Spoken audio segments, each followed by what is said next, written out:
Hey, what's up? I'm Joel Madden, and this is Artist Friendly. On this episode, I'm talking with the lead singer of Grammy-nominated rock band Underoath, Spencer Chamberlain. Let's go.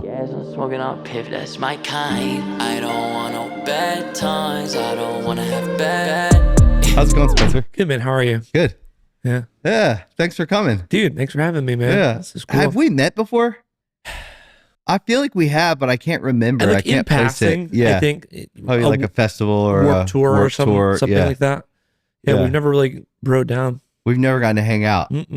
This 20 is years good, in the then. making. You know? This has been 20 years in the making. Yeah. Yeah. I do watch these all the time when I'm scrolling and stuff. I see all these interviews. I'm like, these are great. Cool. Thank you. So yeah.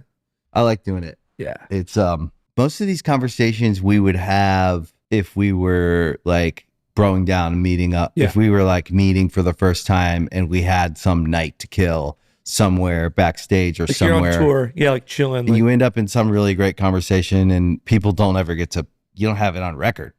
yeah. You don't have it. Like you haven't. So this is great because so it's like they were like, oh, he's in C with Joey.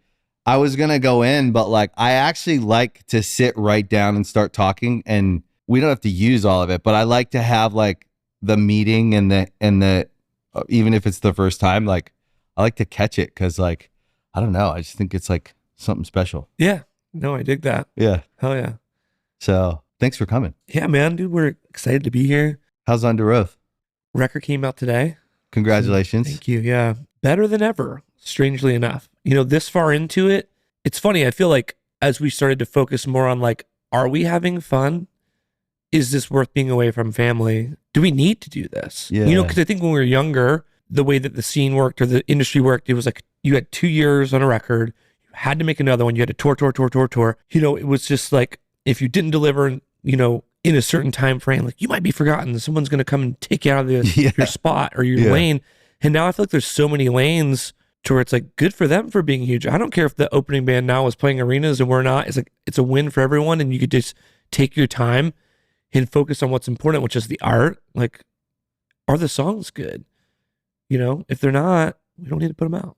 You know, like, so I think strangely enough, like as we started to focus on things like, is this fun for us? Are we happy? You know, are we getting along? The music started to like really shine. Like over like writing this record and just being like less sacred. Not, I don't know if that's the right word, but like, let's use that for now. Yeah.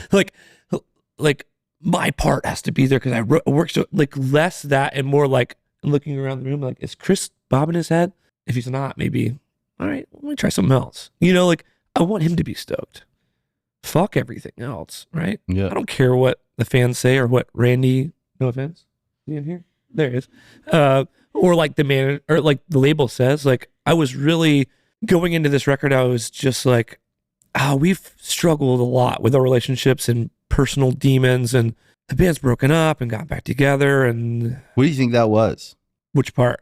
Okay, let's start with Drugs, alcohol, death, fucking growing up. Okay, so you would say, yeah, it's interesting because like it is kind of just growing up. But I have a theory. what's your theory? Okay. I Kinda love like- theories. kinda like- I'm a very philosophical, theoretic kinda guy. like you see like a lot of like the child stars Yes. go through it. I think when a band is young, it gets any sort of notoriety. You know, fame, granted, success, it- this, that, just- all of it, whatever. coming from nothing and having money to pay your bills playing music, It's a- that's it. It's You're like making it's it. like magic. You're like, Yeah. whoa, this money magically appeared, and I can get $20 out of the ATM Yeah, anytime I want. right. Yeah. It's like magic. So my theory with why bands that start young have a hard time and they break up, or at least for us, in my experience, it is you start a band with dudes that are like-minded, right? Mm. Everyone's like into the same thing, Mhm. you know, and you get into a van.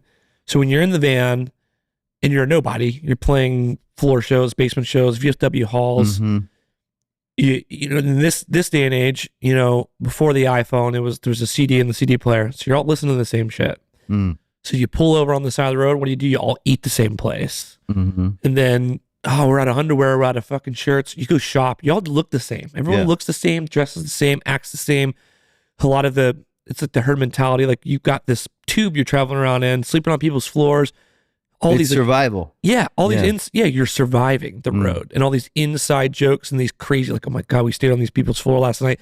They were fighting upstairs. Can you believe all the conversations you're having because you're really living life together. As like think about it. Not and so just kind of like a footnote or asterisk, like in exactly what you're saying, because I think about this a lot. If we were tribal 1,000 years ago, our people would all wear similar clothes because we got it from the same source, right? Yeah. So like it's a bit of like we win in groups as people, right? We don't win solo. We win in groups. We have to survive in groups, and then there's subgroups in the groups, Totally, right? So like as a tribal species of people that survive together and evolve together, we are kind of like exactly what you're saying. Like you're traveling around, surviving together for a shared common goal of hopefully success. Which, what does success mean? It means we eat. Yeah, like $5 for food, $20 for food a day, or whatever it was, and like So go ahead, continue. So the reason why I think like you go through these problems is because when any sort of fame happens, and for me, when I was growing up, it was like making it to me was seeing these scene shows and like the finger pointing and people singing words back at you. That's it. That was because when this shit started, there was no thought of mainstream. There was no thought of 20 years. There was like, it was people singing your words back at you would be life changing. That's it. But as you're traveling around and things start to take off at any sort of level, and you get out of a van into like a bus, people start to have a little bit more freedom, and you get a little bit of money in your bank account, even if it's just a little bit. And now you've got, people start to become individuals, which I think is really healthy. Yeah, I do too. But when you're a teenager or into your early 20s, you get offended. When this guy starts being like, well, now he's a vegetarian, so he doesn't eat with us anymore, or that guy's straight edge and this dude's starting to drink, or he's listening to different music and his tastes are changing, or even his clothes, because now on a day off, he can go to the mall by himself and go somewhere else, or the group goes this way. Whatever it may be, the individuality of becoming a man, in our case, it's all guys in our band, so as we've started to become men and not just little boys, feeding off of each other, it caused a lot of growing pains. And I think a lot of as people became individuals, including myself, like I would get offended, and people would get offended with me and like, or just mad, and you're just like, oh, fuck that guy. He's kind of different now. Right. When we should be celebrating each other's differences and letting people explore and find what's right for them. And also, when we started this band, it started out as a Christian band. So that was a whole other element of pressure of being the same. Because the minute you start to think a little bit different or question even, maybe this isn't right. Maybe I don't like this. Maybe this isn't good for me. Someone's like, that guy's got a problem, or we need to talk to him, or he's out of here. So there was a lot of, I think Underoath especially had a whole other, or any other band that had like we're a straight edge band and everyone has to be straight edge, or we're a Christian band. How did the Christian label get put on you guys? The band started as a Christian band. What does that mean? When I joined the band in 2003, I didn't ever write about it. So that was always a question for me. But a lot of the bands that from the scene that I was around, they were sharing similar labels. I know it was like everyone in the band was Christian. For us, it was something we talked about in interviews or on stage. Right. Okay. So you had a pointed message. Right. That you at the time really felt compelled to share in your music and on stage. As a group, yeah. But it never really translated to lyrically, which also started to change for me pretty fast. As the band started to take off, seeing things like that, like this Christian side of whatever the music industry is, and seeing people that are like, well, some of these people aren't good people. Some of these people are, it's kind of like jaded and fucked up. And like, I think being a kid and being like, the idea is to lead people to like, what? Like, we're just kids. What do we know? That was a huge thing for me too. As like, we shouldn't be leading anyone towards any decision to make with their life because of our stance. Like, why are we making a stance about what we believe in when we're like boys? You know, to me, it was a confusing time for me to be a front man of a band that was taking off. And there's this pressure of like, but they're a Christian band and I'm the mouthpiece. And then I'm like kind of going inward with that. That's like crushing my chest. Yeah. You know, like the anxiety, which ended up leading to drug use and like, Oh, wow. Okay. Like, that's a lot of, that can happen. yeah, the pressure of like, I also was like, I don't feel comfortable with a lot of the stuff that is attached to this religion. Not saying, and I'm not like, I've been quoted. It's, I guess, you get misquoted or they pull the clickbait out. I've been like, I hate Christianity. Yeah, clickbait, whatever. That's not the case. I think whatever works for you, Well, more power to you. Like I'm everyone assuming should you have grew that up choice. in a religious house. Kind of. So did I. Yeah. I was in the Church of God my whole until I left home. Yeah. And it was evangelical and it was very Christian. In fact, it's weird. You know, the reality of religion is it's good. It at the core of what it's supposed to mean. Like it's a higher ideal of do unto others is generally the core values are all generally the same across religions. It's do unto others. It's love your neighbor as yourself. It's peace and love, and it's actually what's I think helped evolve humans along the way is a higher like compassion is really like the highest evolution of a human is like to just have compassion. But it's leadership when the leader of a group says, if you do that, you're bad. When I do it, I'm human. Right. I made a mistake. When you do it, you're going to hell. Right. Right? That's the problem I have. At the core of, like what you were saying a minute ago, the core of religion, like I am not an anti-religion person, like go for it. Yeah. If it helps you, and I believe that's the beauty of religion, just as a broad statement, is like it helps people. I agree. And I think some people need it. Like there are people on this planet that fear God, and that's the reason why they don't lie, cheat, steal, kill, whatever. Like there are people that need it. It's good. And then there are people like on your deathbed. I couldn't imagine like people battling cancer and people battling different, like the comfort. I'm not an anti-religion person. I'm just saying being in a Christian band was not good for me. And I try to share my struggle with that or my experience with it. And I've been known to be like, oh, he fucking hates Christianity, he hates Christians. That's not true.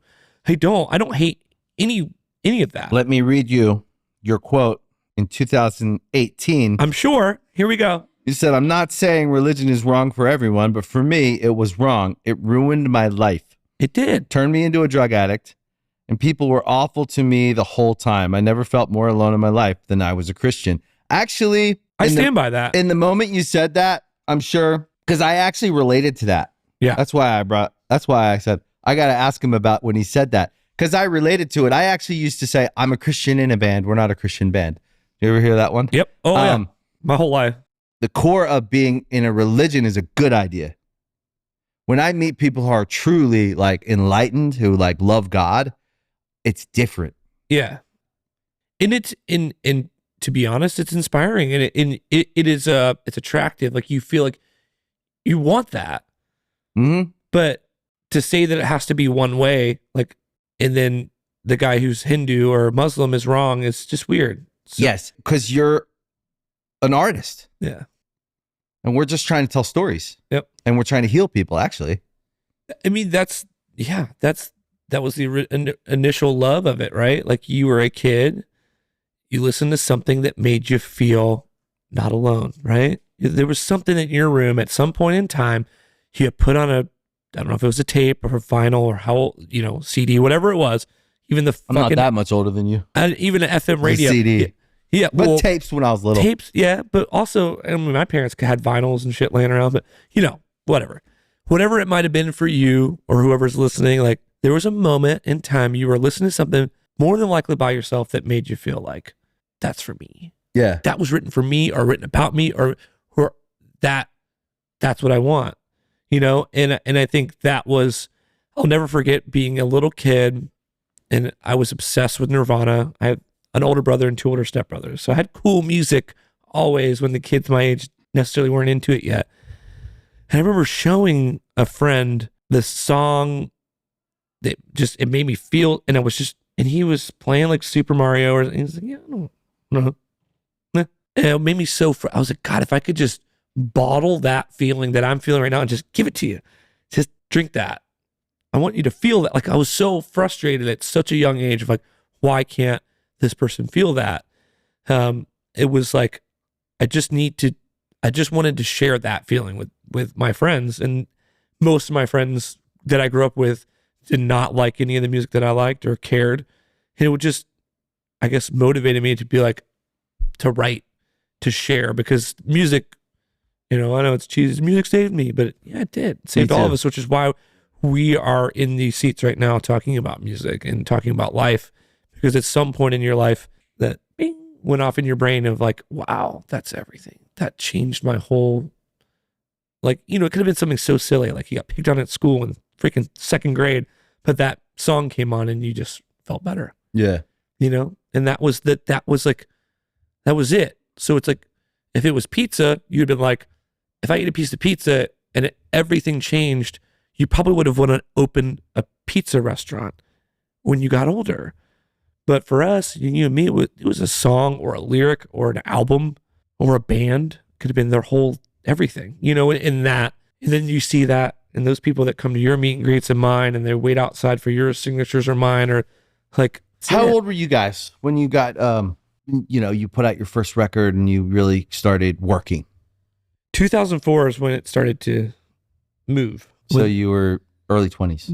Yeah. 20 and 21. Okay, so young. Do you ever think maybe with Underoath, the Christian moniker, do you ever think that maybe it was taken from you, slapped on you as a marketing thing, and kind of got away from you? Like I'm not saying it wasn't real, because I know it was, because I could feel it from you guys, but do you ever feel like it was taken overboard maybe, by all of the powers that be that are, just trying to sell records, trying to find audiences, trying to blah, blah, blah? Do you ever feel like you're young and you're not completely aware of how all this works? You certainly you don't have the 20 years you have of experience go hold up, messaging. How do we want to say this? How do we want to do this? Do you ever feel like it was kind of ran with and you guys were just not to say you weren't powerless, but you were kind of I guess this is how it works. We don't want to lose the opportunity. We don't want to be ungrateful. We don't want to be all the bad things. So let's just be good and be grateful and go play and not think about it, because this is what everybody wants and the fans want it and these people want it. Well, we had to do that. It came to a head at some point. Right. But do you feel like it just got ran with? I think more so internally than I think the outside. Maybe I guess we weren't really paying attention, but maybe a little bit. But I think that there was a movement in that scene of that. I mean, the bands like Underoath and the Devil Wears Prada were Christian, and Norma Jean. Yeah, they were. And then Norma Jean and that's weird. Emery. I never looked at you guys as a Christian band. I knew there was some religious aspect. We didn't do the Christian band thing. We didn't tour with Christian band. We just toured. We did so I think for us it was more of a sore thumb, because we stayed out of the Christian world as far as the touring world. Right. And I think it did become a talking point in a silly way of there's this band on Warped Tour that calls themselves Christians, and some of our guys were doing a Bible study. And that kind of thing was look how ridiculous they are. I think that was a moment in time, but I think I was just trying to ignore it all and figure out, why do I feel uncomfortable with and figure out life? All these good things are happening, but I feel uncomfortable. And I think that's what we're all doing, is trying to find ways to be comfortable in our own skin. And I think as that label started to become more prevalent and we started to grow, I just felt more and more uncomfortable in my own skin, to where I get that. I didn't want to be in my skin, so I'll get high. Right. That was just an easy, obviously it's a Band-Aid, maybe that works for a few months. How long did the drugs go on? 13 years. Oh, wow. Yeah. God damn, man. Yeah. It's a long time to do drugs, a long time. Yeah, I'm glad you're here. Me too. A lot of my friends are not. Yeah. Even, there's a song on the new record called Survivor's Guilt, and it's kind of we had a conversation about, different people's survivors go. Like, if you're in the military, and you know, we were talking about this friend that like his whole platoon died and he survived, and great that you survived, but there's also that feeling, this other feeling that comes with it. And that song was kind of coming from the standpoint of like the opening line is 7 years and 8 down in 23, which is, it had been 7 years since I had stopped using drugs. 8 of my friends died in 2023 alone. And the same shit that I was doing. And just because I got out before the fentanyl phase, like the feeling of like, I'm not better than my friends. Like I've known some people that are dead right now weren't even as hard of drug users as I was. Right. They were casual, you know, once a month we'll party, you know, or we go out every now and again. I'm like, yeah, we'll do a bump or two, you know, and you got the wrong. Let me tell you something, bro. Sobriety is the religion in my mind of, if you want to talk about religions giving you something. I'm not a sober person. I've never been an addict. I've never had a drug, an interest in drugs. I'm terrified of drugs. They scare the shit out of me. Now, I can't even, like, all my band eats edible, like they're all into like, and these guys were all super straight. When I was first drinking and partying, I was the wild guy. I don't consider mushrooms drugs. Yeah, well, but any of that stuff, weed, I can't even take a weed. Give me like the feeling of being out of control, which is like I can still have a glass of wine with my fiance cooking dinner. Right. We're at home. We're like, not alcohol for you, it's drugs. It's drugs, but because even with drinking, it's like if I start to feel a buzz, I just put it down, because now the thought, I was like not in control of my body for so long. The thought of being out of control, it terrifies me. Like I took an edible.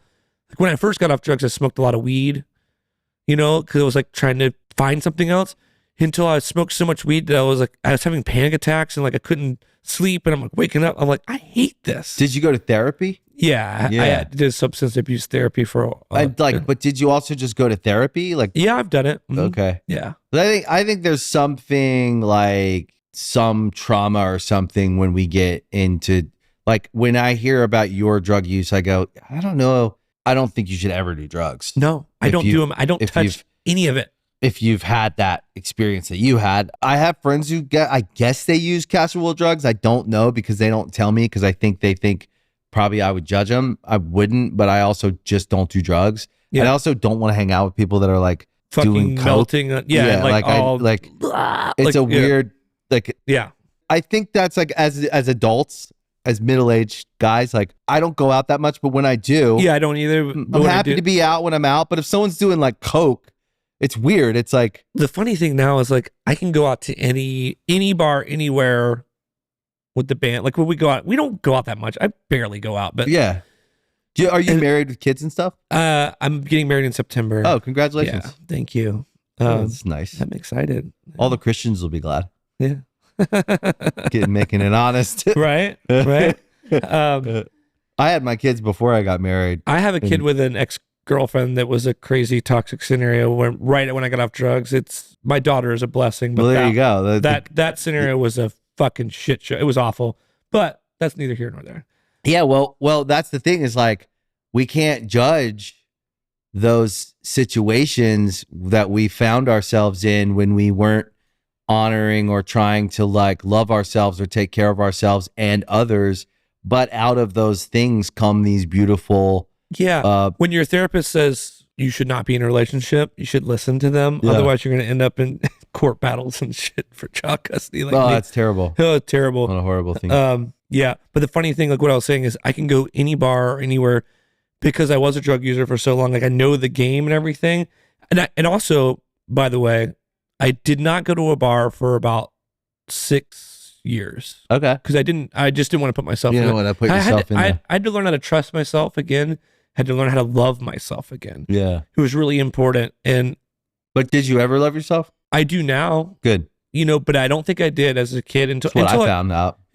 Until I went through the drug phase and then was harder on myself after. I was more of a wreck the first 2 years after being off drugs than I was. I was a better functioning drug addict and could keep my emotions and my life in line.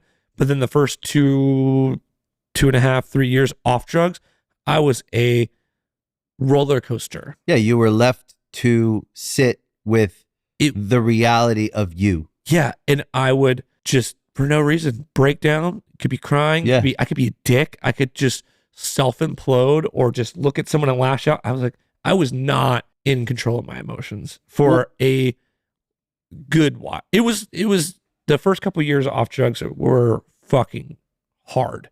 Yeah, I don't care what anyone says. I think that when we use drugs, we're medicating deeper pain, trauma. And then when we're left alone with that pain, the trauma has to come up. Yeah. And so it makes sense to me that you would be a better functioning drug addict. Yeah. That's not having to deal with whatever the pain is, whatever we got to work out. There's no one on this planet that doesn't have, after the first 20 years of life, have to unpack their childhood and figure out, where are my injuries? Yeah. And that's why everyone should go to therapy. Everyone should find some person that's professionally skilled. Dude, even to using help. an app, dude, the kids Use nowadays, the app. Use an app. There's so much positive stuff that I wish we would have. I wish I would have done it when I was fucking 21 in good Charlotte. We didn't have iPhones that you could just push a button and talk. On the road doing therapy. Yeah, I couldn't now do that. kids can do that, and it's so beautiful. I'm happy we're Everyone at that should spot. find their version of mental health, and what does that mean to them? Like, what's my mental health currently? How do I take care of it? Is it therapy? Is it this app? Likely it's a few different things. It's some people meditate, some people do yoga, some people go to therapy, some people go to this kind of therapy, some people go to that kind of therapy. But everyone should be thinking about, what am I pushing down and not dealing with? Because when you find yourself on drugs, not having to deal with anything, completely checked out, likely overwhelmed by your career, personal development, when you're in a band that has success early on, stops. Personal growth stops. Yeah. And if you don't have someone around you that's saying, hey, this is kind of how it works. Like, on stage, you're this character and you're this guy. It is you. It is an aspect of you. But off stage, you're just you. It's okay to just be you. Like, and I think that's hard. I think that's hard to figure out when you're a kid, when you start as young as we did. And when you're in this constant business of me. Yeah. It's a business of me. Yeah. If I don't show up, it doesn't happen. And then and then what does that mean? And it ages you in some ways, and it stunts your growth in others. We talk about this all the time. Yeah. It keeps you in this bubble. You grow, you'll see things that you shouldn't have seen super fast. And there's no accountability. If you're on the road and you want to do some drugs, or you want to go and have a one night stand, or there's no one's there going, hey, is that good for you? Do you think that's the best thing? Like, let's talk about it before. Like, there's no thought into these like life altering sometimes decisions. Right. That you're almost expected to behave badly. You know what I mean? Which is why your parents didn't want you to be in rock and roll, right? Yeah. Yeah. And it's kind of celebrated because and anywhere you are, it's someone's Friday night because they're here with the band and they all want to hang out and they all want to party or do this or do that. Isn't this what you guys do? And you're like, so at a young age, if you get in your early 20s, it can be really unhealthy. And I'm not even like absolving myself of responsibility. I'm saying like it doesn't mean it's okay to make all those bad decisions. It's not it. It's just, it's not a healthy environment. Right. It's more unhealthy than it is healthy. It's not conducive to like personal growth, spiritual growth, all these like positive ideas of like how we can kind of navigate life and grow. And I didn't really learn about any of it until I started therapy, and I wasn't probably 29 when I started. Yeah. Now I'm just like the gym and therapy. It was two things. That's what I was about to say. I think there's three forms of therapy in my life, but outside of, there's regular therapy, and then there's songwriting, because you're writing things that a lot of times you're not maybe comfortable talking about yet. Yeah. And I think there's a beauty in that. And then the gym, that was a huge thing for me. As you can tell, I'm huge. You look good. Just going. Look fit. I take care of myself, and it started with like, I hated the way I looked. I hated myself when I looked in the mirror, which was the start of getting off drugs. It's like, who is this? What the fuck happened to me? And then you kind of change the way you eat, and then you start working out and exercising. You're like, man, I feel, because I think when you're getting high, or you're trying to, I don't think you're like, fuck you, mom, fuck you, dad. I think you're trying to feel good. Yeah. For some reason, there's something in your life you're trying to feel better about, and it's a good feeling. Highs, they call it a high, because if you're like, ooh, I'm up here, right? So I think I started to find something that made me feel good in a completely different way. Because for some reason, good starting in my 20s was the drug high, which is a synthetic or, whatever, a high that's not necessarily natural. Yeah, no. That's not supposed to be felt until you find a way to kind of find a parallel. It's not the same, but it's this thing that's like, man, I feel great right now. Like, I have a theory. I think we use drugs to get to a potential that would otherwise take us much longer to get to. Amen. So if I Amen. want to vibrate on this high of a level, it would take Years. self-care, therapy, self-love, all the things I'd have to learn how to do. But my question was, did you love yourself before? Did you like the way you looked before the drugs? No. That's my theory. My theory is we don't love ourselves. We have something, some injury in our life, and some of it's just the human condition. And most band guys, whether they want to admit it or not, all start outsiders, low self-esteem, sensitive artist types. We're very sensitive, so we go into a world that's not. We go to school, we go to these places, and we get banged up because we're feelers. And if you're a songwriter, you're a feeler, you're a thinker, you're sensitive, and you want to give. And so people like that were very susceptible to damage. Yeah. So we get damaged, and then we go into these artistic careers, and then we have success, and we don't even know how to fucking make sense of the success because our self-esteem will not let us hold it and own it. And then we find our way into something that escapes responsibility from that work we'd have to do to get to the high of loving yourself and being happy and being working okay. hard, like on you.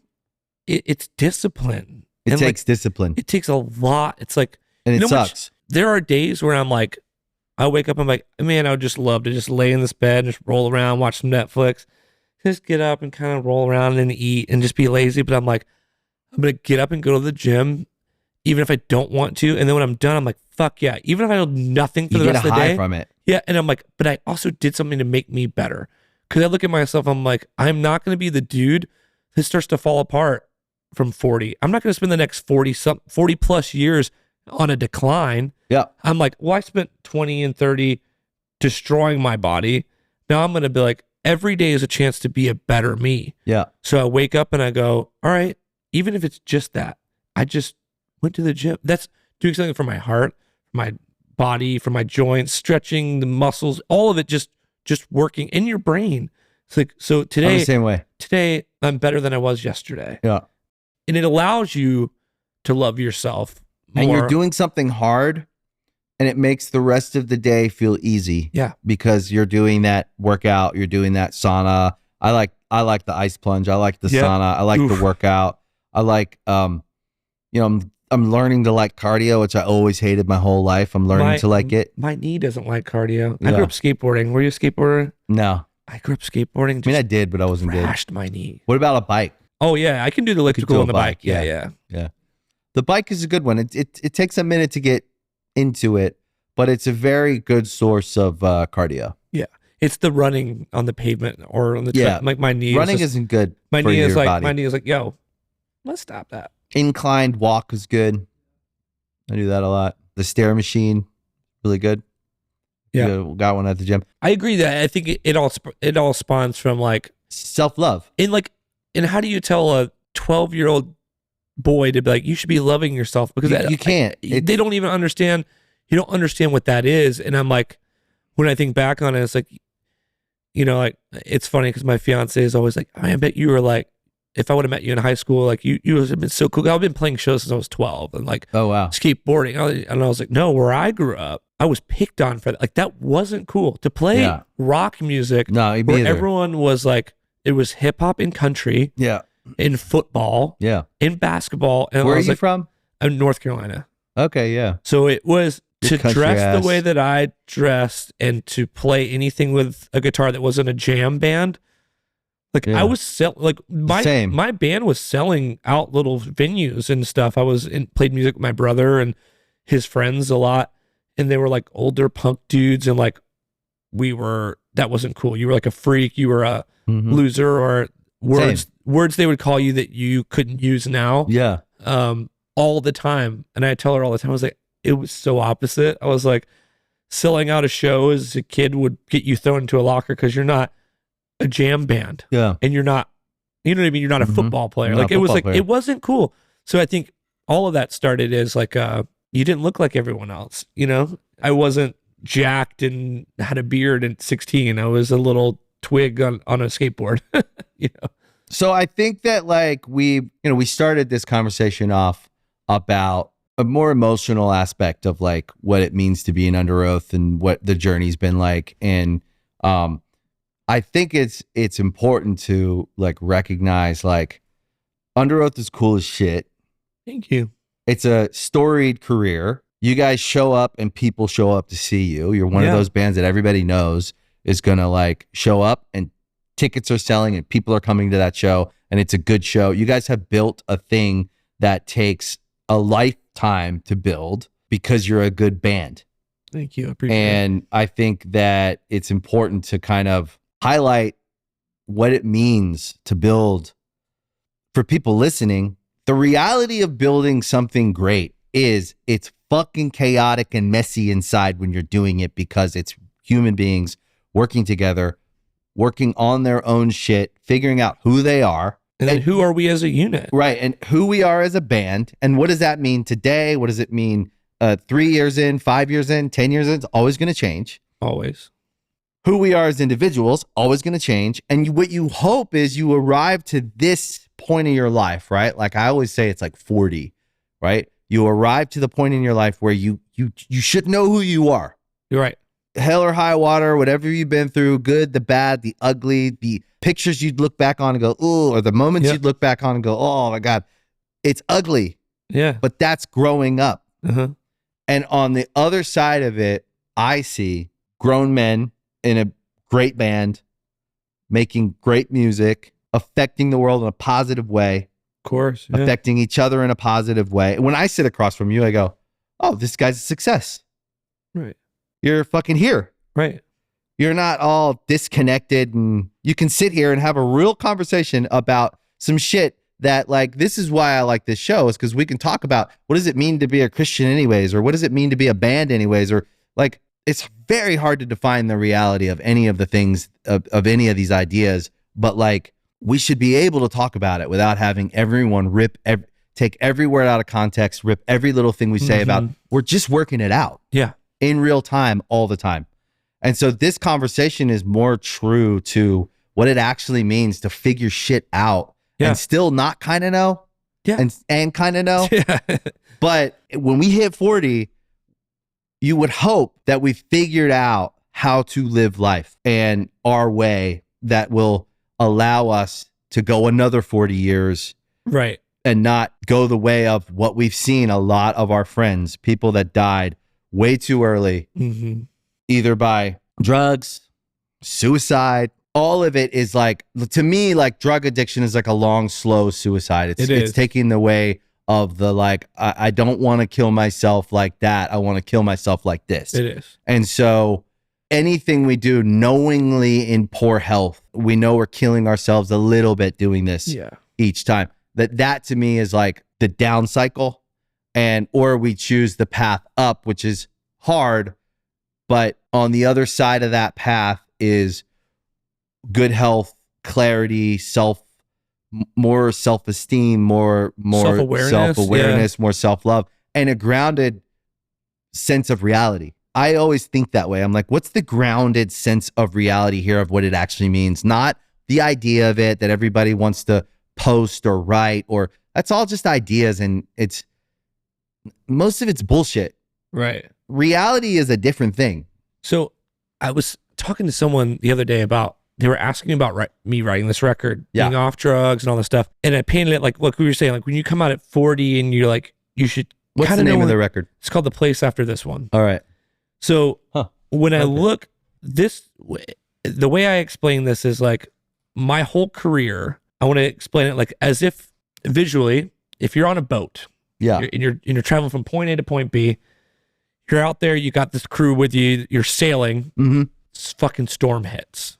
Yeah, as they do. And you don't know if you're going to make it. You don't know what's going to happen. It's just chaos. Yeah. And you're shouting about it. You're thinking about it. You're like, oh my God, we're going to die. The boat's going to go down. You're yelling at this guy to pull the sail in and this shit, the other. We're going over these. Everything's going crazy, right? Yeah.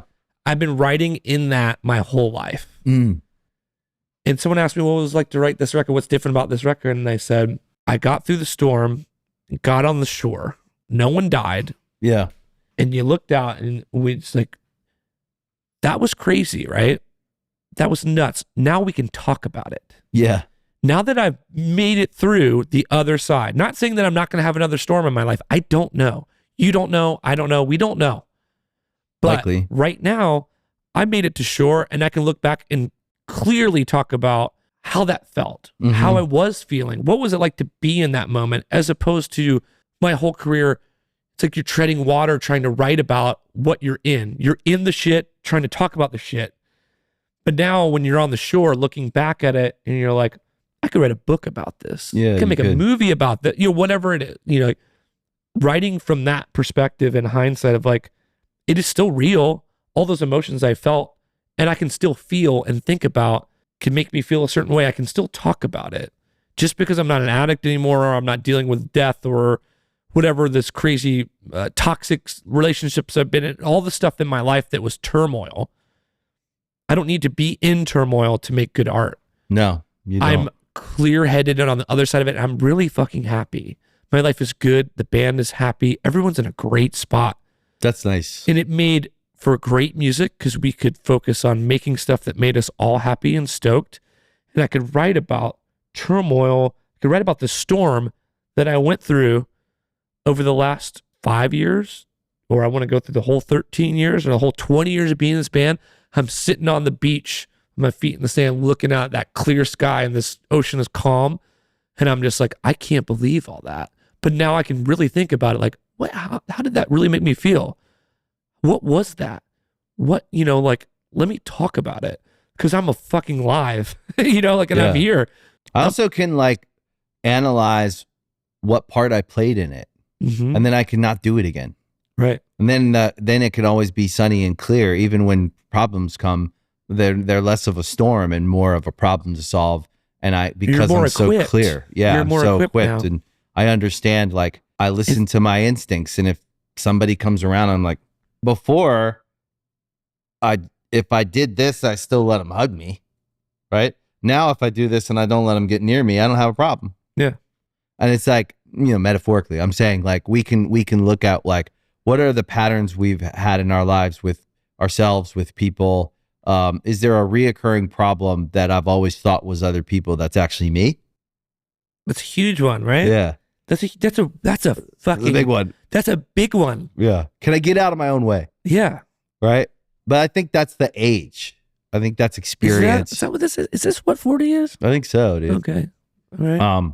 It's experience. It is. In going back, not to dive back in the religion thing, but that was also like, dude, you don't know who you are. How are you leading anyone anywhere? We knew nothing. Like now, look at us now. We're actually like, I feel like finally, like I'm a man now.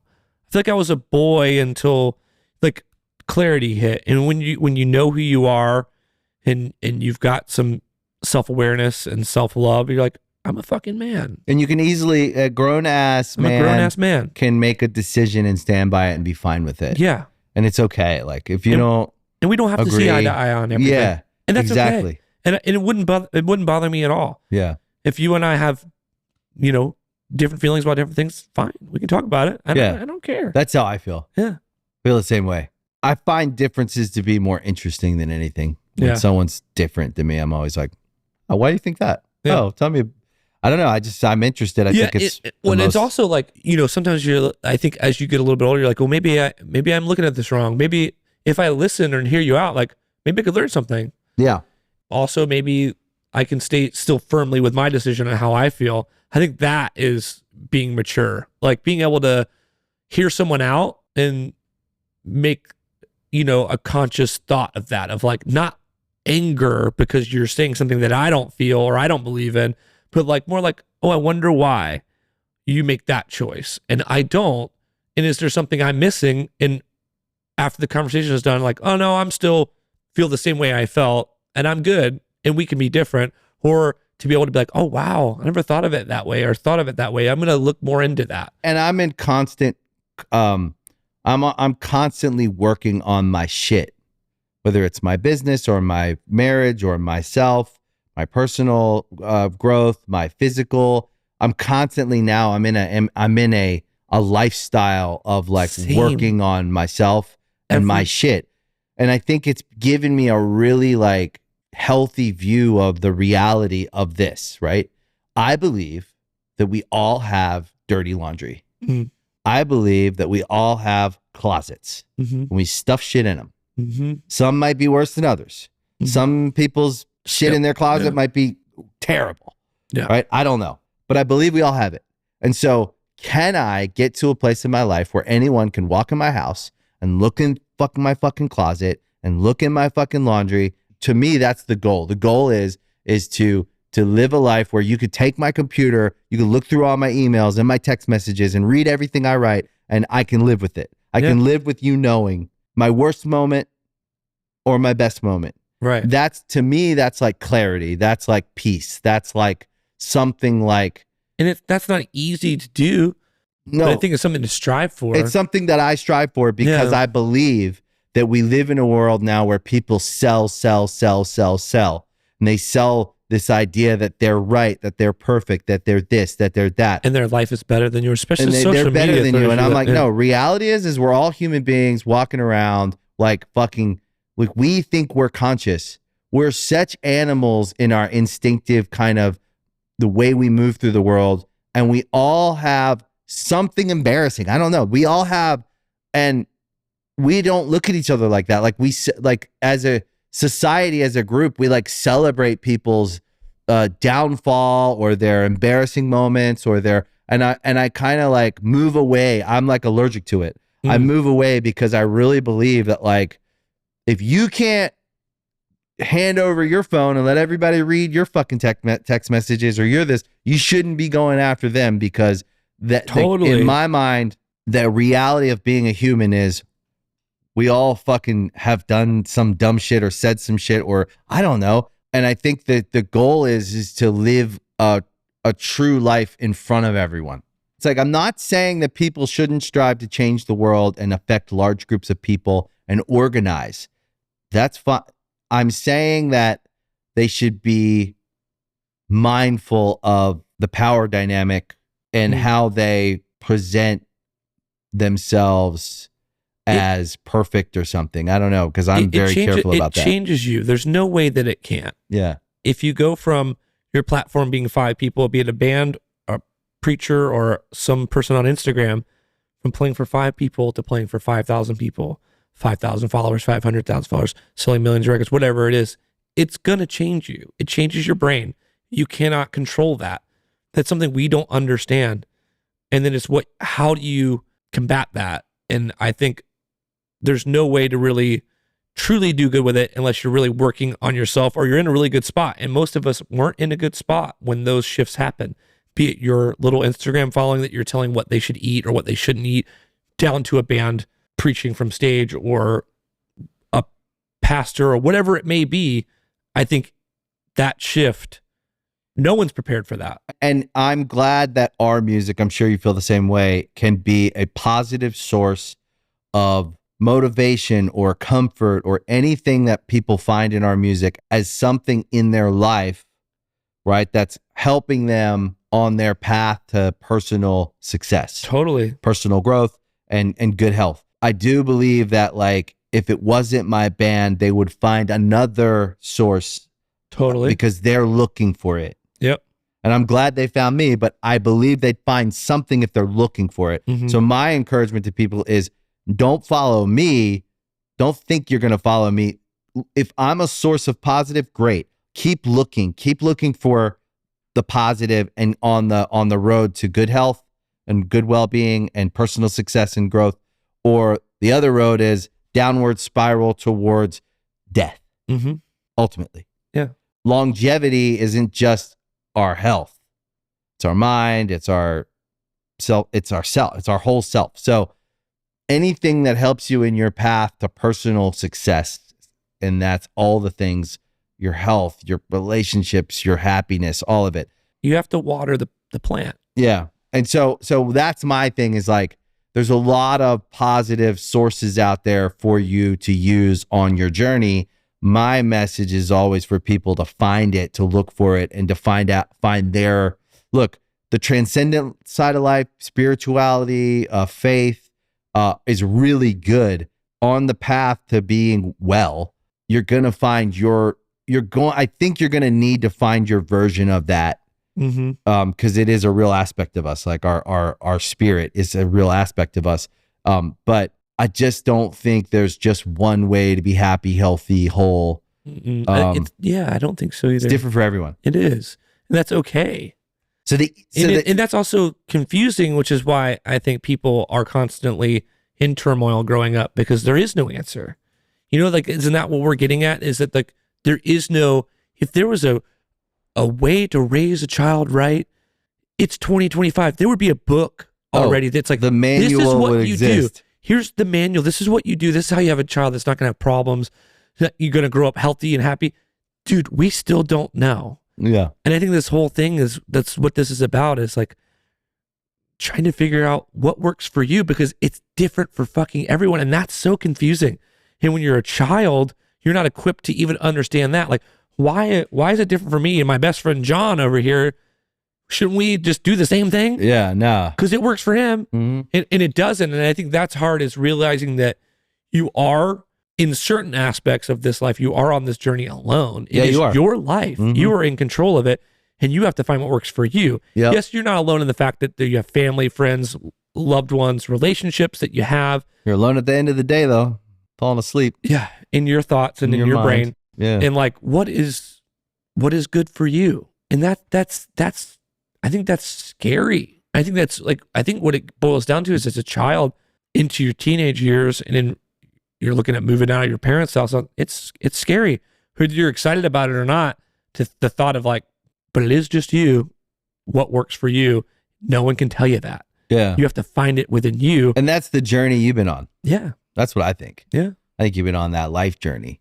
And it gets kind of wrapped up in music, because the music and the band becomes all encompassing of our life. At one point, it was my entire identity. Me too. And boy, did that, when Underoath broke up for a couple of years. When did you guys break up? The top of 2013. We broke up in 2012, and I think we did our farewell shows bled into the very beginning of 13. Then when did you get back together? 16. Okay. So Well, 4 hiatus years. was It good like for you. 4 years. Yeah.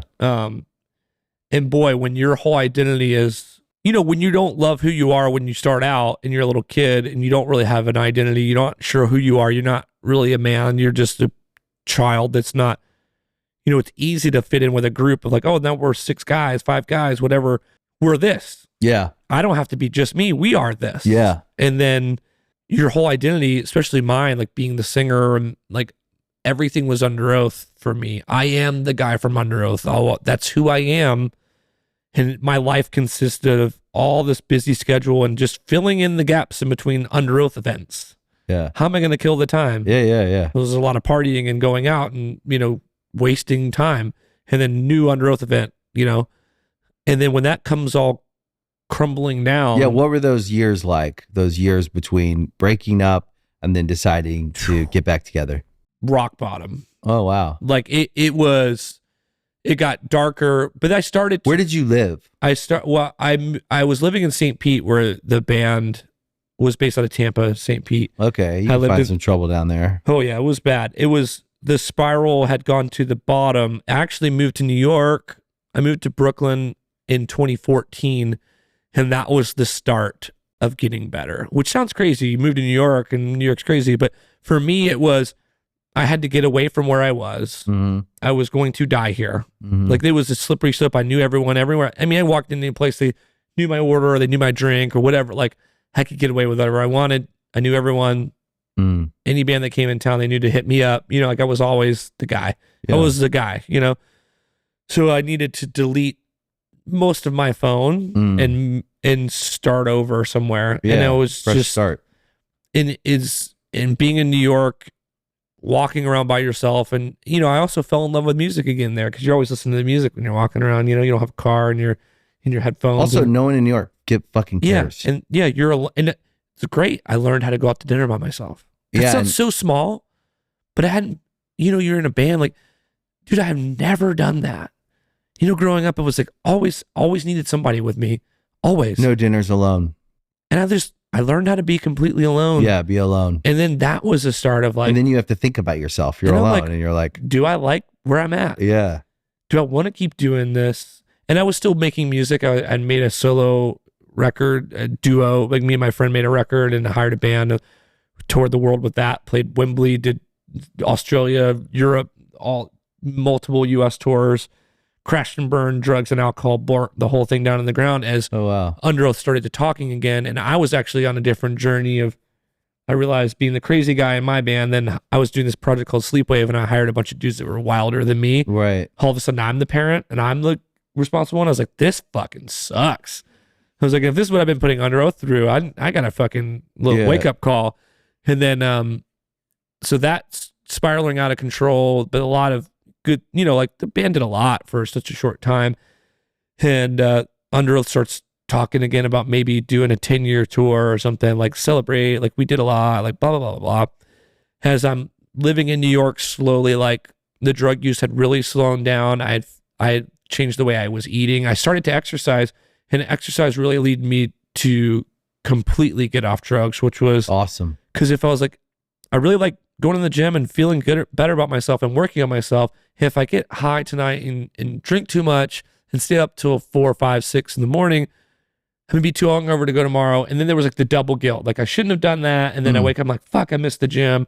Fuck, I'm not doing anything good for myself. How often were you like having like episodes with like a shame spiral? Oh, daily. Daily? Yeah, when I was still when you were out there, yeah, but like that's a real thing, man. You go, I'm doing so good, and then you spiral. Then you go out one night and you like wake up and you're in like a shame spiral for a week. Oh yeah, you beat yourself up. Yeah, I'm really good at that. Yeah, the overthinking brain and the like. Oh, it's terrible. Which I've because you're creative. Yeah. So your imagination is a lot more powerful than just the average non. And artist. there's ways you can work on the overthinking brain. It's just constant. It's a constant work. You're constantly working on yourself. But it all started with that, like really moving to New York, Underoath breaking up, really reflecting on the fact that that's not my identity. You know, and I've found now like Underoath is a part of my life, but it's not my whole life. Like I'm a happy dude. Like I've got a lot going on in my life that I'm really happy about, and I'm really healthy, and I have stuff in my life that is more important than Underoath is. Right. You know, like, and I don't need to show up for the dude party. I don't need to show up and be like a bro. It's not a fraternity. If some people in my band still feel that way that it is, that's fine. That's for them to figure out. But like, I'm like, I do what I need to do. I make sure my relationships with my friends are intact in the band. And I'm like, but I'm also still going to take care of myself. And a lot of times nowadays, it's like getting shit when you come back to the bus after a day off because you weren't around to go out to dinner with everyone, to go to the movie or whatever. It's like, sometimes I've learned how to take that day where I'm like, I'm going to just be me today. Yeah, maybe it sounds I need to like sit in my hotel room and maybe just relax and watch some TV. Like I'm exhausted. I'm like, I don't need to be around everyone all the time. I can take my time and work on me. And sometimes that's like checking in at home, FaceTiming my daughter, calling my fiance, talking to my dad, maybe go to the gym and then eat lunch by myself. Yeah. And just chill, and maybe like go walk around. And I don't need to be with someone in my band or crew all the time like I used to. And it's like, it's been super healthy for me. And that all started with silly enough, New York, Brooklyn. That actually makes sense to me. Yeah. Because I think there's a healthy thing about living in a big city where there's so much more going on and you can find inspiration there, but you can also kind of disappear there. Yeah, it was great. I was there for a handful of years, like almost 5 years, and it was awesome.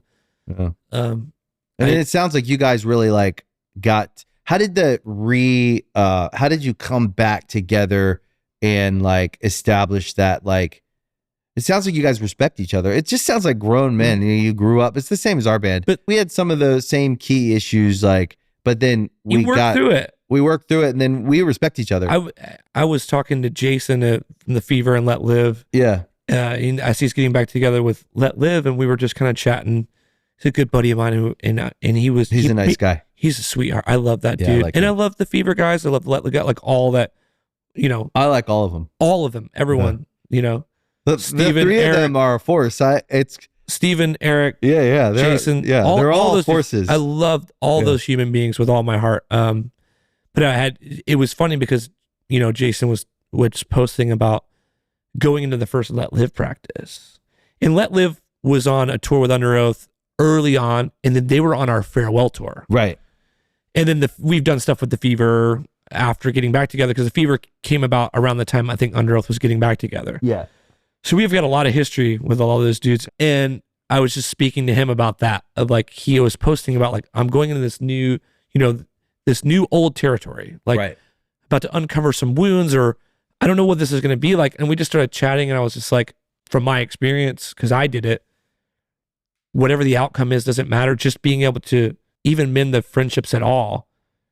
If you guys play one show and dissolve, or you go to be the biggest band in the world, it doesn't matter. The coolest thing is y'all getting back in that room. It is a special time to like, because y'all did a lot, and you traveled the world, and you made some important music that helped a lot of people. Whatever happened. I don't know. I don't need the story. But the fact that you get to get back in a room, you're going to feel all sorts of shit. You're going to feel weird. You're going to feel great. You're going to feel maybe like, oh, I still have a distaste for this guy. Yeah. But you start to kind of work it out as men, and it's a beautiful, and that's the most important thing, is mending that friendship there. Yeah. It's like, There's no rules either. That was really what it was with Underoath, was I think we spent like 4 years not talking at all. Mm. And it started Probably like good though. Yeah. And then like when the group chat started to kind of light back up again, and it was just kind of like, yeah, this is such a huge part of my life. Like I miss these. It's like family, you know, like, so it's like, you've got brothers and sisters or siblings or whatever. It's like, you're not always going to be perfect with your brother. Like you guys get in fights. It happens. There's times where you like, maybe you don't talk to your dad or your mom for a week because they pissed you off, or you pissed them off, or you're sitting with your brother, your sister, whoever. You know, like family is tough sometimes. And that's what a band is. And I think being able to walk away from it and come back and be like, we're in different spaces now. Everyone's grown. Like, let's see if we can figure this out. And there's stuff that we still need to talk about. We can talk about it. I've learned the most powerful thing we learned how to do was communicate. Mm. And that we framed it like, okay, we're all at the table. Everyone's perspective is real. It's valid. It's like, you really have that perspective. Yeah. Like your perspective, even if I don't understand it or think it's fair or think it's right, it is actually how you feel. So if none of us are wrong for how we feel, as you shouldn't be, we can actually start talking about understanding each other. And then in the middle is where it all lives. In the middle is where we all can actually work together, because everyone's a little right and a little wrong. Yeah. That's a tough one. Yeah. Getting a bunch of dudes together to be like, that's how I feel. You're not wrong for how you feel, or to be able to, can everyone actually do that? That's a question I'm going to have to talk to Underoath about. Can everybody? Can we actually all sit around and go, you're not wrong for how you feel? You're not wrong. But you're not. That's how you feel. But I don't know if we can all do that. But you're not wrong. We've been working on that. Okay, so that would be the challenge, I would say, is see if you can sit at a table and say, everyone at this table has a perspective. Your experience and your perspective is yours. Yeah, you're not wrong for how you feel. You're not wrong. It's so simple, but the fact that the truth lives here in the middle of the table where we're all looking. And somewhere in the middle, you're a little right and you might be a little wrong, and I might be a little right and I might be a little wrong. But the truth of the matter is how we feel. Right or wrong doesn't change how you feel. How we feel actually, if we don't stop and say, oh, this is a feeling I have. It's not the truth. It's a feeling I have. Mm. And we got to separate reality from feeling. Yeah. My reality is dictated by how I feel. If I think it's a bad day, if I feel like this is a bad day, you come in and go, what a fucking great day. And I'm like, what? It's a terrible day. Well, why is it a terrible day? Well, because of this. And you're like, what? I don't even understand what that means. Yeah. Because how we feel is how we see the world, how we live. That's our life, how we feel every day. That's why my kind of practice is every day is to establish how I feel right when I wake up. Mm. Oh, I'm feeling a little anxious. I woke up anxious. Why am I anxious? Okay, that's not real. Okay, that's not real. Okay, that's not real. And then I get back to the middle where I'm like, oh, you know what? today's a great day. Sun's shining. Everyone's healthy. Okay, let's go. And then I have a great day every day. But I have to decide it every day because I grew up You make that decision. in trauma. Yeah. So mornings are very hard for me. So I started through work learning when my trouble spots are. I find I wake up this way. I find I go to sleep this way. Okay, I need to, over time, try to improve those. Because if we can master our thoughts, we can master our life. It's like that thing they tell you, like, in your relationship, you don't go to bed angry. Yeah. It's a simple thing. You've seen that all over, right? Sure. You either come to some sort of agree to disagree, you kiss your wife or your husband or whoever, your partner, and you don't go to bed angry. That's a huge thing. And so there are tools, right, for that. If we can't agree on something, we table it. And we actually try to identify a time. So can we table that till next week? Well, when next week? Wednesday. Okay, Wednesday of next week. Right? I know it sounds silly, but it gives us relief when we can't agree. And then I'll make a little joke and she'll laugh, or she'll make a little joke and I'll laugh. And then we try to get back on track with the joy part. Because that one moment doesn't identify your whole relationship. No, that's just a feeling in the moment. That you nailed it. We cannot define something as a whole by a singular event, a singular day, a singular person, a singular. So we have to also, as a band, say this album or this month or this day or this tour or this show, however big or small you want to go with it, does not define us. And everyone at the table, your feeling is your feeling. I can't change how you feel. I can only try to understand how it feels to be you from your perspective. So if I can do that, even if I want them to feel how I feel, I want them to agree with me, I'm not going to get anywhere if I don't know how they feel. And so if I learn how to listen and hear and feel, and then say, okay, I understand how you could feel that way. I might go, give me a minute. I need to think about it. I want to respect how you feel, but I also want you to understand how I feel. And I think we need to meet in the middle. And then we need to figure out what we're trying to accomplish and how our feelings factor in and how they don't. Right. So some of our feelings might not factor into anything we're doing. It's just how we feel. And so we have to slow things down and try to compartmentalize things so that we can work together on the pressing matters. Like, we got this show we got to play tonight and you're mad at me. And what I like to do is go out there and both of us enjoy ourselves. So I want to understand how you feel. We got 30 minutes. Yeah. And so what I'm asking for is, if you can try and tell me how you feel, I'll hear you. And then maybe we can put it on the shelf and maybe we can talk about it after the show. Yeah. Or tomorrow. How do you get on that stage though? Like, the guy that's angry, can you get on that stage and not have the anger? Well, you both have to participate. Some people are emotionally, they have to develop. Emotional intelligence, I think, is the most important thing we can gain, is to learn how to understand and process how we feel in real time, right? And we can start to track and see how other people are feeling, whether they tell us or not. I can tell when someone's anxious because I've worked on it so much for myself. So then I can identify that anxiety is causing them to say things, do things, and they're not aware of it. I can sense when the people I'm close to, I can sense when something is off. I can sense if you're upset or you're angry or you're sad or you're anxious without them saying anything. There's a handful of people in my life I can do that with. And when someone's focused on, when they're anxious, they're focused usually on a source of what's causing them to be disturbed or upset or afraid. And so they'll hyper focus on something that actually probably doesn't make sense and it probably doesn't matter. It's like someone who thinks they're dying, they're having a panic attack. They're not dying. No. And so they're saying, my throat. And you're like, your throat's fine. You could tell them anything. They're not going to hear you. So you can't do that, actually.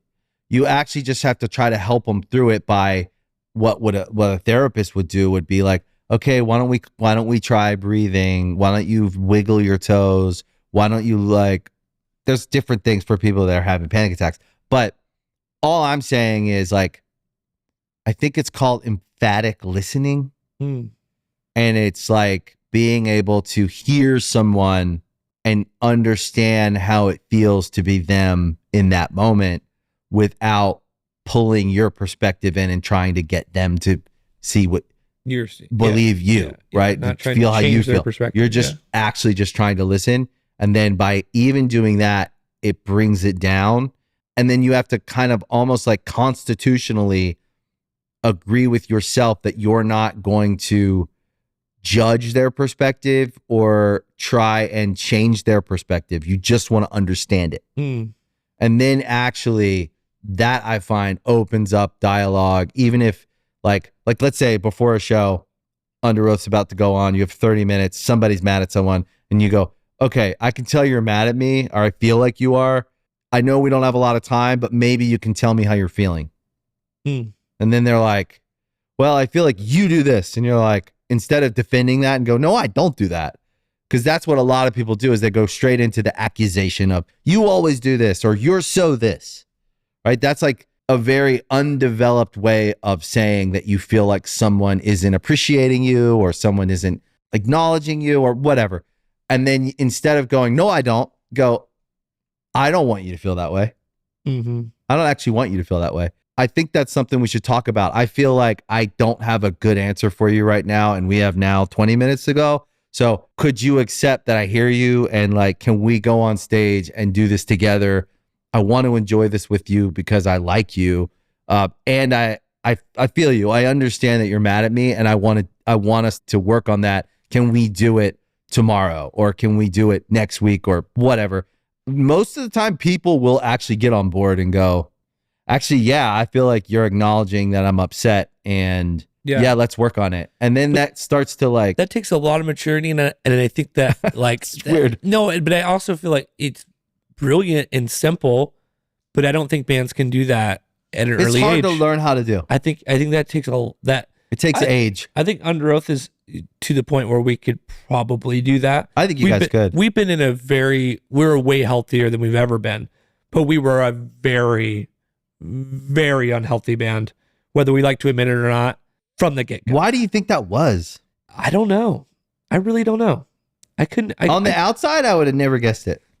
I think everyone just had their own stuff to work out. Yeah, and I don't think they were able to do anything we've just spent the last 30 minutes talking about. Well, we couldn't either until we were like well into our 30s. I think that your feeling is wrong. Right. It was Underoath for 20 years almost, you know? And I think my feeling is right, and he thinks his feeling is right. He thinks his feeling is right, and everyone else is wrong.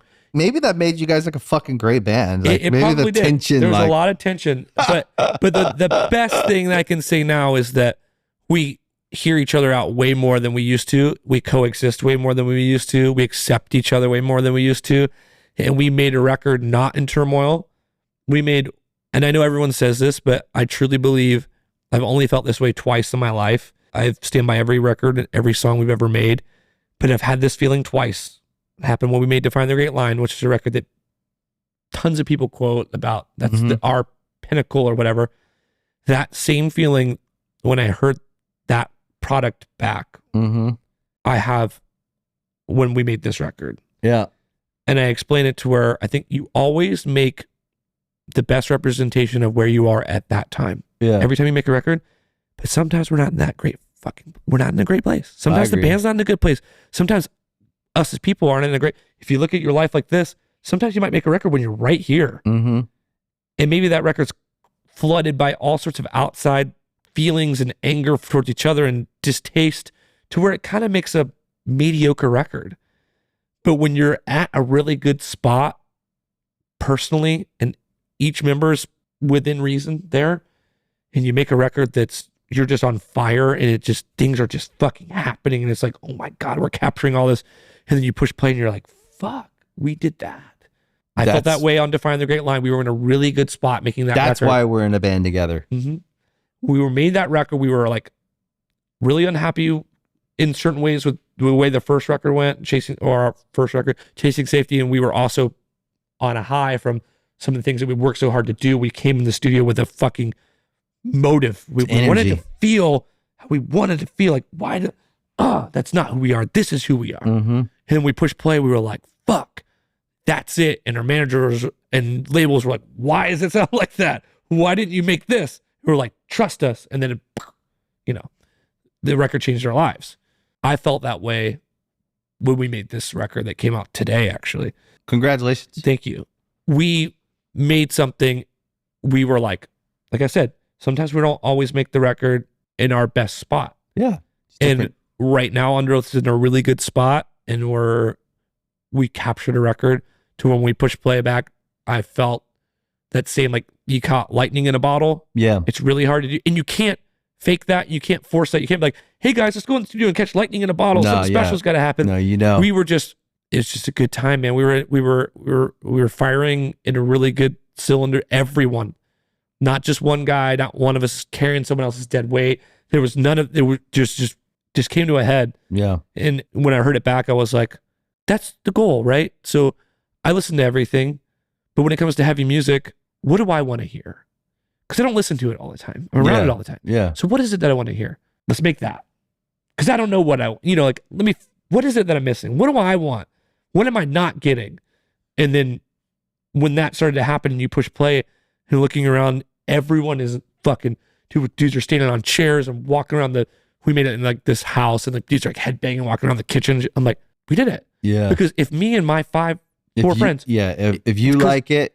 That's all that I care about. Like, I don't care what everyone's going to say. They're always going to be mad when you make new songs. People, oh, it's on your old shit. I don't fucking care. Yeah, whatever. I'm so over caring about that. I don't fucking care. Yeah. And we have the best fans in the world, but no offense, I don't care. What I care about is when I look at Chris, I look at Tim, look at Aaron, look at Grant, and the guy producing, and everyone's like, fuck yeah. And I'm like, okay, that's it. That's the feeling. Because all I care about is the guys I made it with. Everyone thinks that that's the shit. Right. That song fucking rips. That song can come out. Yeah. If we don't feel that way about the next song, let's keep working. That's the bar. This time, I feel like, all things considered, all of the shit we've been talking about with our relationships and where we are we quite to where we're talking about accepting everyone's feeling 100% yet? I don't know if we're all the way there yet, but we are in a better spot than we've ever been, even from the get-go of this band, through all the turmoil, through all the ups and downs, through the breakup, even getting back together. We weren't at the spot where we're at now, which I think we're up here. Mm-hmm. And maybe we could still keep going up there. Yeah. And the band's growing, the crowds are growing, the shows are better, we're better performers, we're better in the studio, we're better writers, and we're better friends. So I see it going that way. And I hope feel like it's an era beginning. Yeah. Yeah. I said this in the interview the other day, and if you're looking at Underoath as chapters or books, the first book just ended, baby. Like, come on, that 20 years, like closing out that 20th anniversary tour as we were starting to release new music, I was like, this new music is the next book. Right. In the trilogy or the whatever, how many books we're ever going to write. It wasn't when we got back together. It was when we broke up, wasn't the end of chapter one, like that. All of that was here. Season one.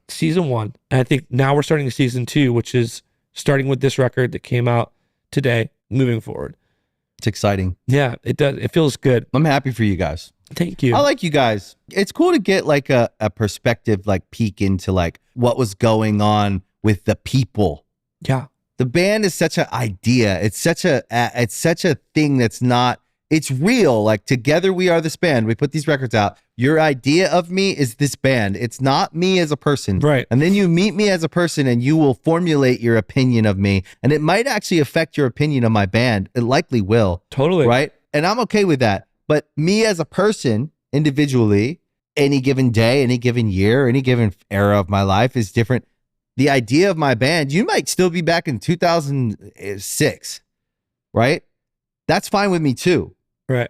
But it's why I do this, to get to sit with someone and get a sense of them. And then because I'm in a band, I know what that feels like. Everything you're saying, I have a very visceral feeling of like what those times and those situations feel like. To understand, like, every band is going through something because they're always growing as people. They're always growing as a band. And they're always fighting to make it and fighting to survive and fighting to try and figure out life and all of it while living in this bubble of being in a band, making records, touring, and trying to keep up with the success that you found yourself in. Because I never fucking thought I'd have it in the first place, and I don't want to lose it, and I'm terrified of this, and then getting past the idea that like this singularly defines me, and that I am actually a real person that can have lots of different aspects. And I think about my favorite bands a lot. Yeah. Bands that I love, like some of my favorite bands in the world, like the Deftones, for example, or Nine Inch Nails, as far as heavy music goes. And even Radiohead. My first tattoo on my arm is a Radiohead tattoo. I love Radiohead. There's Radiohead records that I don't necessarily love, though. Yeah. As much as others. Doesn't mean I'm not going to the show. I'm going to start leaving hateful comments on there. And I think about... Well, they don't give a fuck. Oh, yeah. But also, like, it's not going to keep me from going to see them. And it's also doesn't mean that I don't think that maybe the next record will be for me. Because there's been bands like Nine Inch Nails, for example, that have released a record that I was like, oh, man, that's not what I wanted to hear. But it's not... I'm not Trent Reznor. I'm not Atticus Ross.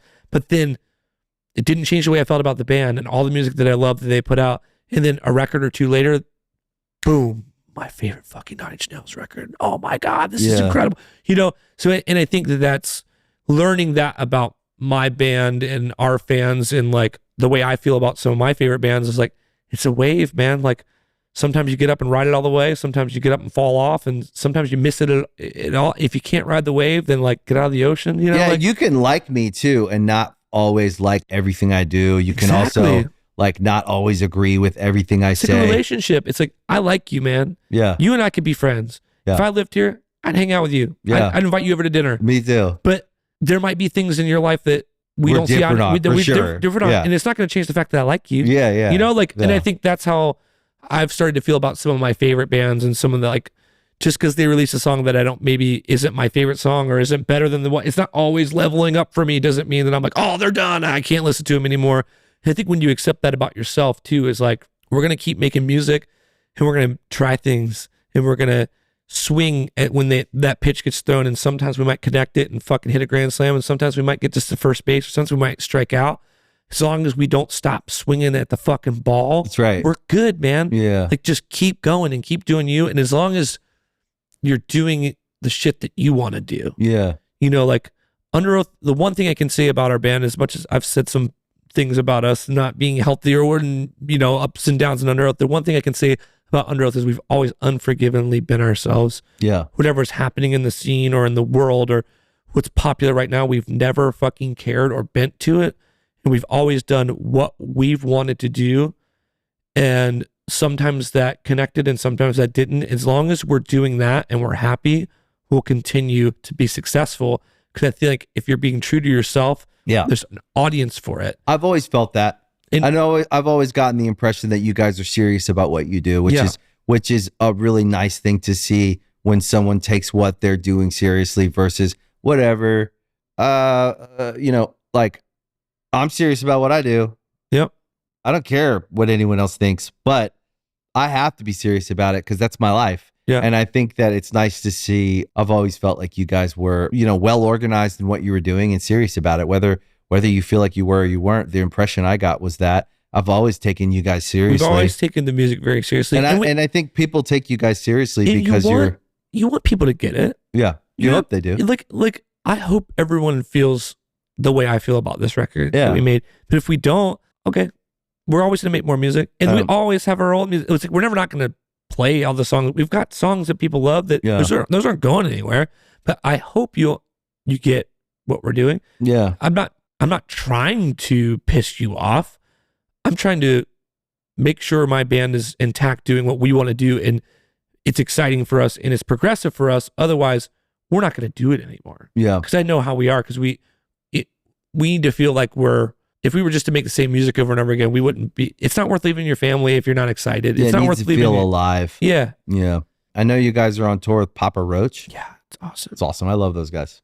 The nicest dudes ever. Yeah, they're great. Yeah, I think those dudes are I bet those shows are great. They're insane. Yeah. Yeah, it is crazy. And then what's next after that? So this is broken up into 2 legs. So this leg's about a month, and then we've got festivals like Sonic Temple, Rockville. Oh, we're going to do Rockville. Cool. And a couple others fly out, and then there's the second leg to Papa Roach. Oh, great. Yeah, we're busier. It's crazy. We're busier than we've been in 20 years. I bet. It's nonstop. And that's a good feeling. Yeah. You know, can't Well, you complain. guys are OGs. Yeah, we're trying to keep it that way. Thanks for coming. Thank you for having me. Dude, that's so good. This is sick. Yeah. Let's do this again. Yeah, we should. Thank you for listening to Artist Friendly. We really appreciate it. If you like the show, you can also follow us on Spotify. You can follow us on Instagram at artist.friendly. And you can watch us on YouTube and Veeps. Leave comments. I always read them. See you next time.